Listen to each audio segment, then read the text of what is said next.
Did you hear Demi Moore's acceptance speech at the Golden Globes the other day? I had a producer tell me that I was a popcorn actress, and at that time, I made that mean that this wasn't something that I was allowed to have, that I could do movies that were successful, that made a lot of money, but that I couldn't be acknowledged. And I bought in, and I believed that.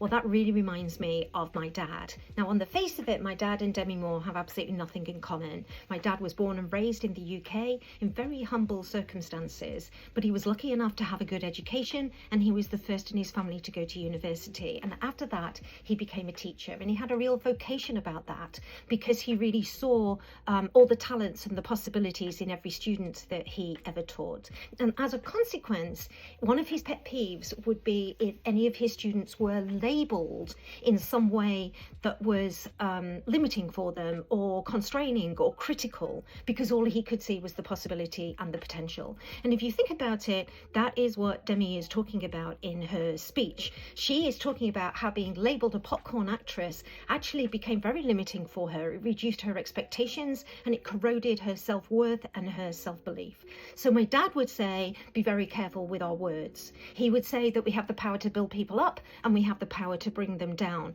and we should not do either of those things casually. We should be very thoughtful.